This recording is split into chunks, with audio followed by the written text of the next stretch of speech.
What's happening, my fellow geeks and geekettes? Welcome to a brand new episode of Cosplay. Chris, and today marks episode 4 in the Captain Without a Country. So today's episode is all about customizing the shield harness straps, the brand new belt buckle, and weathering all the leather elements, including the gloves. And I may or may not be giving you guys a sneak peek of an upcoming custom collectible. What? Now, as you guys know, this cosplay is leading up to the Gold Coast Superhero Weekend later next month. So I'm going to be showcasing this cosplay at the Supernova Superhero Parade as part of the Gold Coast Superhero Weekend on Sunday, the 29th of April. So this is a huge parade that showcases all things pop culture, and this year Doctor Who's Peter Capaldi and Pearl Mackie will be leading the parade, which is awesome. So if you're a cosplayer heading to Gold Coast Supernova, registrations will be open very soon for you to participate in the superhero parade. As always, I'll include the appropriate links in the bio of this video. Now, I have kind of jumped the gun a little with preparing the custom-made buckles, but I'm going to explain to you guys every step of the way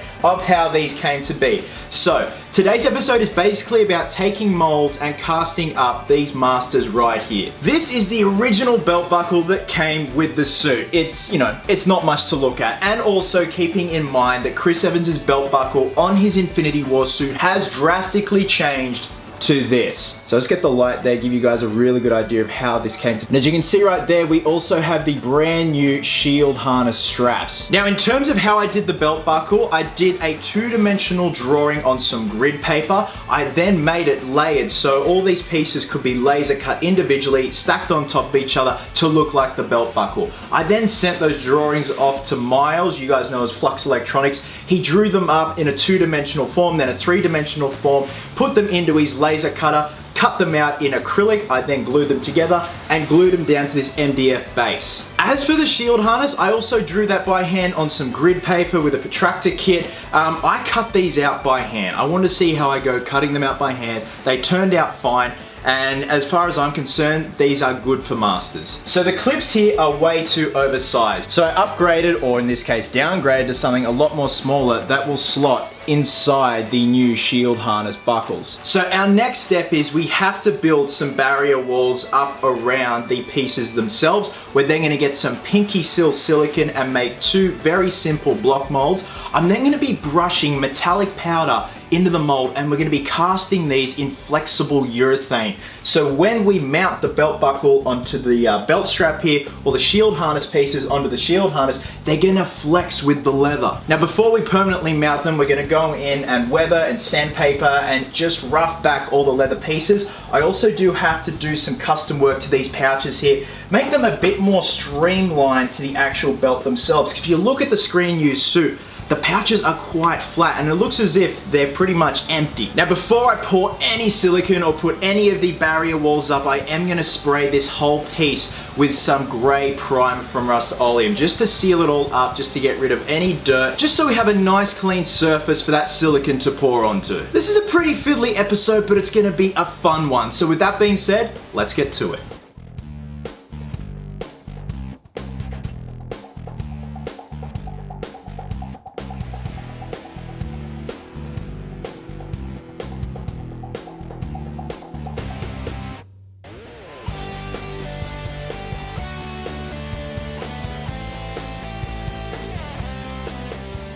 Okay, now that we've let the primer dry on the master copies themselves, I've gone ahead and pre-cut the core flute. This is what we're going to be using. This is very cheap from Bunnings Warehouse. It's kind of like a corrugated, aerated sort of plastic, and it's cheap, so it works perfectly for building throwaway walls for block molds. So as you can see here, I've pre-cut all the pieces. We're going to hot glue them all together and hot glue it to the base, and then we can start mixing our pinky seal silicone part B and of course part A. Mix ratio is 100 to 100. So this is a very simple mold, geeks, but it is effective.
Alright geeks, I am beyond happy with how the buckle and the harness clasp has turned out so far. So I've got the second set in the mold as we speak. As you can see right here, I'm going to give this about 24 hours to cure. So with urethane, you do want to give it about 24 hours because it does stay quite tacky. I'm going to leave this tacky because when we do go to adhere this to the leather strap of the belt, it's going to help with that adhesion. But it's flexible, it's going to flex with the belt, and it just looks brilliant. That silver powder really added a nice touch to this piece. So whilst these are still curing, and they still are even after 24 hours, once you demold them, you do want to let the air get to all parts of the castings. We're going to start to customize the pouches. Now, here's one I prepared earlier. It's not 100% finished. We still have to put the silver clasp at the end here on the tab. We still have to weather it and everything. So here's an unprepared one. Here is the stock pouch. So I'm going to be slicing the area here.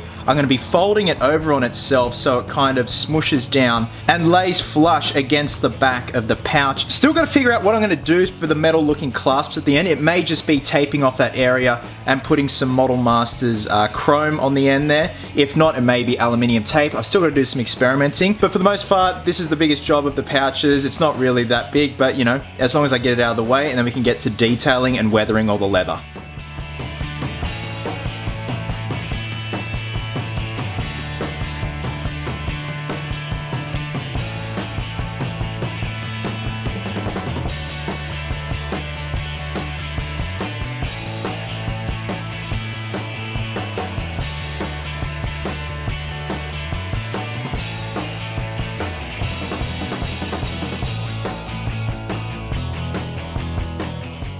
I decided to go with aluminium tape for the metal tabs on the end of the pouches here. So this is 3M aluminium tape. I've just measured up all the pieces here. So it's seriously easy, guys. And this stuff adheres to the material quite easily. It's not going to go anywhere by the looks of it.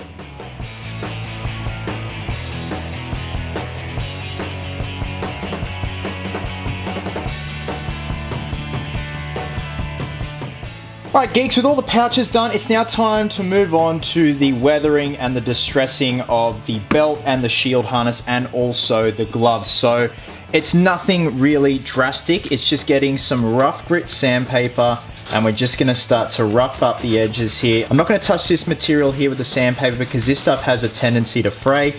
We just want to give that illusion that this leather has gone through excessive wear and tear, as you can see right there. So that is the look we are going for. After that, I'm going to glue down the buckle itself and then move on to the shield harness.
Okay, so the first half of the new shield harness buckle is complete. I've obviously got to wait for the second set to cure in the mold, but for the most part, I'm very happy with how this has turned out. Now, in case you guys are wondering what the hell this is a detail I noticed on Chris Evans's screen use suit. Granted, mine isn't 100% accurate. It was something, you know, I kind of, you know, found in the workshop. They're actually old headphones. They're actually counterfeit Beats by Dre headphones that I had lying around, so I took the earpiece off, Loctited it to the urethane, and then Loctited it down to the strap itself, just to emulate whatever the hell that cable is on Chris Evans' screen used suit. So obviously I just gotta wait for the second set to cure. I'm gonna repeat this process on the other side of the shield harness, and then we're gonna move on to weathering the gloves and call it a day. So the first stage of weathering the gloves is I'm gonna be using the black wash from Testors, and I'm pretty much gonna cover the entire leather glove itself, and then I'm gonna let it dry, and then just go back over it with some rough sandpaper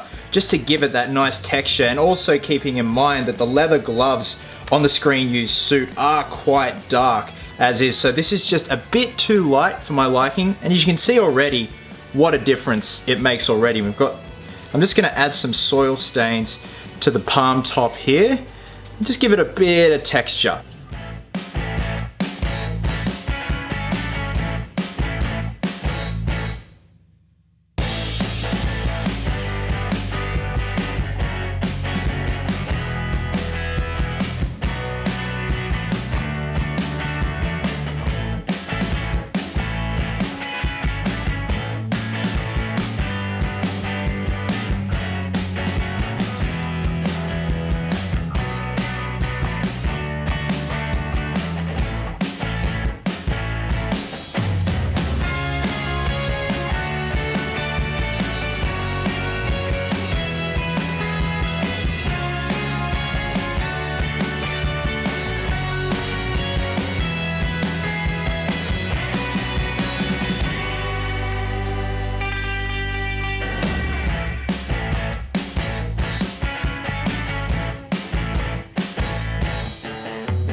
So thanks very much for watching, guys. I am beyond happy with how these pieces have turned out. So episode 5 is going to be all about customizing the boots. We've got a lot of work to do on these bad boys, but I'm very excited about that. And then the 6th and final episode is going to be about the shield. Now, I really haven't shown you guys this yet, but here is part of a 3D print of the Wakanda shield that we are going to be prepping, painting, doing all the bodywork to, and then that's it. We're calling it a day on this cosplay. The final reveal for this cosplay will then be at the Gold Coast Superhero Weekend at the end of next month. Guys, wherever you are, have yourselves a cracker of a day. I hope you're well, hope you're happy, be merry, be silly, and until next time, geeks, please always remember, cosplayers do it best.